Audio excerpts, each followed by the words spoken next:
won't be nothing. Now they always say congratulations. Worked so hard, forgot how to vacation. They ain't never had the dedication. People hate and say we changing, look we made it. Yeah, we made it. Bienvenue tout le monde à Radio B52, le podcast irrévérencieux unique, numéro 1 au Québec.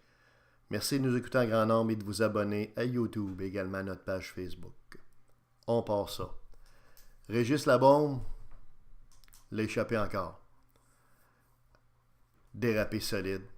En fait, semaine dernière, suite à une manifestation du groupe La Meute, encore une fois, et de groupuscules d'extrême gauche qui se sont joints à la manifestation pour mettre de la marde dans le fan, essentiellement pour manifester contre La Meute.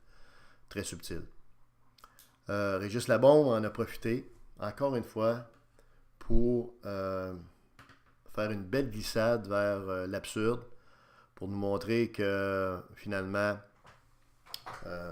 c'est un homme de gauche, c'est un péquiste, c'est quelqu'un qui rêve de la souveraineté, c'est quelqu'un qui se pense plus big que le système, qui se pense plus big que le monde de Québec, plus big même que le monde du Canada, que le pays du Canada. C'est quelqu'un qui voudrait, dans le fond, être président de la République du Québec et non pas maire d'une petite ville pour Québec. Lui, dans le fond, c'est un passe-temps être maire de Québec. Il n'a pas besoin de ça. Il a déjà sa pension du gouvernement. Il a déjà ses avoirs suite à la transaction, aux transactions de Mazarin, la société minière. Donc, c'est vraiment pour flatter son ego, son nombrilisme et sa suffisance et sa mégalomanie que M. Régis Labombe, Napoléon de son surnom, est maire de Québec. C'est pas certainement pas pour nous, pour vous, pour le monde qui demeure sur la rue de la Reine, le monde qui demeure sur la rue Caron, le monde qui demeure sur la rue Saint-Joseph. Il n'y en a rien à cirer du peuple, du vrai peuple. OK? Mais nous, ici, à Radio B52, on est du peuple. C'est pour ça qu'on est écouté, c'est pour ça qu'on grandit, que de plus en plus de monde nous écoute. Que ce soit à Québec ou au Québec en général, parce qu'on s'autorise à croire qu'on représente l'opinion du monde. Et Agnès Labombe a encore une fois échappé complètement la balle en fin de semaine. OK? Pourquoi? Très simple. Labombe a déclaré que la manifestation du week-end avait coûté 150 000 $, le double de celle du mois d'août dernier. Donc, c'était les payeurs de taxes qui défrayaient cette manifestation-là et que ça n'avait aucun sens. Mais vraiment, c'était indécent que les payeurs de taxes de la Ville de Québec se tapent une facture d'un montant aussi astronomique que ça pour une manifestation de gens d'extrême droite, soi-disant d'extrême droite selon lui, dans son cerveau à lui, dans sa bulle à lui, on s'entend là, parce que extrême là, est un mot utilisé à tous égards là, maintenant. Là. Tout est extrême quand on n'est pas de la gauche comme lui. Là. Donc, c'est quelqu'un donc qui Labombe qui a invoqué que la facture avait coûté beaucoup trop cher et puis que c'était malheureux pour les payeurs de taxes. Or, les payeurs de taxes particuliers, les commerçants de la Ville de Québec, sont égorgés, fiscalement parlant, depuis 2008, depuis l'arrivée de Régis Napoléon Labombe. Les taxes ont augmenté sans arrêt, de façon continuelle et de façon indécente. OK. Alors, qui est-il, lui, pour commencer à commenter et à dire qu'une manifestation qui coûte un montant comme celui-là, écoutez, ça n'a aucun sens.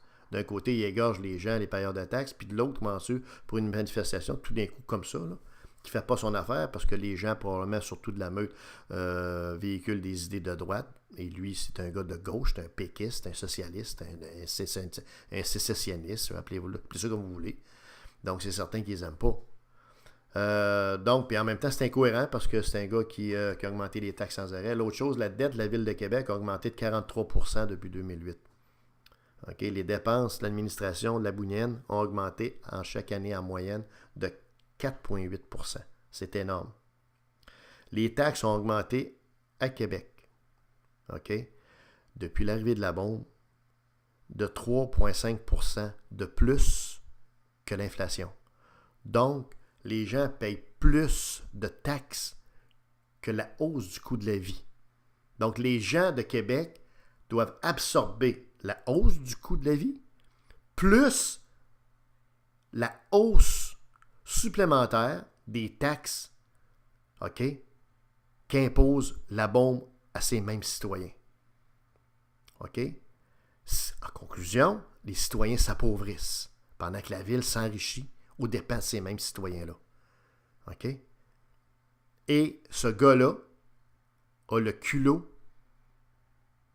OK, de commenter une manifestation en disant qu'elle a coûté trop cher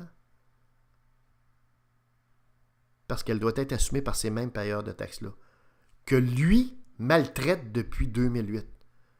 Faut-tu avoir du fond tout le tour de la tête? Hein? Faut vraiment, là, c'est de la bullshit, là. On s'entend que c'est de la bullshit mur à mur, labounienne, là. Dernier chiffre, le coût moyen des services municipaux à Québec est de 25% plus cher qu'ailleurs qu'au Québec. OK?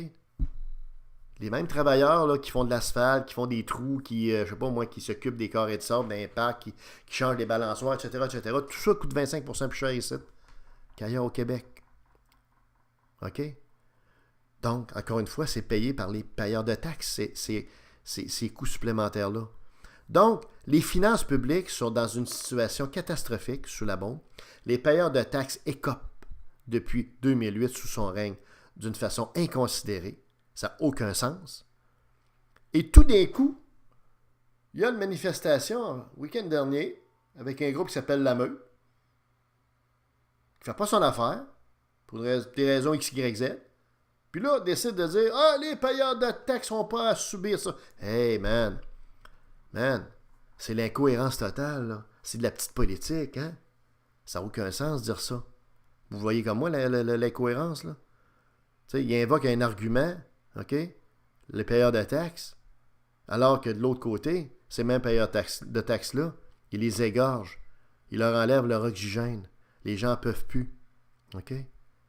Et ensuite, pourquoi ils s'attaquent toujours aux manifestations de ce groupe-là, La Meute, quelles que soient leurs intentions? OK? On ne dit pas pour, on n'est pas contre, mais quand même. Des manifestations, il doit en avoir au-dessus de 100 à 150 à Québec dans une année. Et avouons-le, il y en a qui sont bizarroïdes, hein? Certainement autant que celle-ci là, qui vient de se passer. Il ne dit jamais un mot. OK? Et en plus, les gens de gauche qui étaient là ce week-end dernier, là, ils les attaquent jamais. Jamais. C'est toujours la droite qui est menaçante, qui est méchant, les dangereux, les ci, les ça. Mais la gauche, elle, c'est les gens de gauche qui sont embarqués encore dans le fourgon, qui ont été manger un petit peu de salade dans le panier à salade des policiers de la Ville de Québec en fin de semaine. Fait que peut-être que la bombe pourrait un petit peu égaliser les choses, puis aussi commenter et prévenir les gens de la gauche. Hein? Et vous savez, l'extrême droite, puis la droite. Vous savez, des gens comme la bombe, l'orgueil de Dolbeau, dès que vous ne pensez pas comme eux, vous êtes suspect parce que vous êtes de droite. Et puis, c'est pas très, très long que vous allez être d'extrême droite si vous affirmez certaines choses qui ne font pas leur affaire. OK? C'est que je vous dirais que il faut prendre ça avec un grain de sel, là. OK? Et surtout que le maire La Bombe, on le répète, et on le dit en tout respect, il a le droit, mais c'est un gauchiste, c'est un péquiste. OK? C'est un gars qui est maire. Et le problème, c'est qu'il ne se contente pas d'être maire. En plus, il commente un paquet d'affaires sur le plan national, international, et qui dépasse ses prérogatives, puis on s'en balance. Comprenez-vous? On s'en balance complètement. OK? Et en terminant sur la manifestation, je pense qu'encore une fois, il a échappé complètement la patente. OK? S'il a doublé les effectifs, bien, c'est normal, ça coûte plus cher, mais il n'y avait pas besoin de doubler les effectifs. À ce qu'on sache, il n'y avait pas 10 000, puis 15 000, puis 20 000 personnes qui manifestaient. Il y en avait peut-être autour de 500, 1000, 1200. Tu sais, vous n'avez pas besoin de doubler les effectifs. Tu sais, à un moment donné, quand tu doubles les effectifs aussi, tu surexcites un petit peu le climat, la tension dans les groupes. Donc, c'est vraiment pas judicieux. Et puis, même s'il y avait eu moins de monde, il aurait pu embarquer tous les gens là, qui ont été embarqués de toute façon. En définitive, l'idée, c'est pas de faire la promotion de quoi que ce soit, mais c'est de montrer encore une fois que Régis Labombe, ou plutôt Agnès Labombe ou Régis Maltais, lequel choisir, dit n'importe quoi. Et c'est malheureux. C'est le maire de Québec, on n'a pas le choix. Vous êtes pogné avec encore pour un autre 4 ans. Et c'est certainement pas un homme qui est à la hauteur de la situation, qui montre un jugement équilibré et qui est capable de faire la part des choses. C'est pas non que vous êtes au banc des accusés avec lui si vous ne pensez pas comme lui. C'était Radio B52, le train de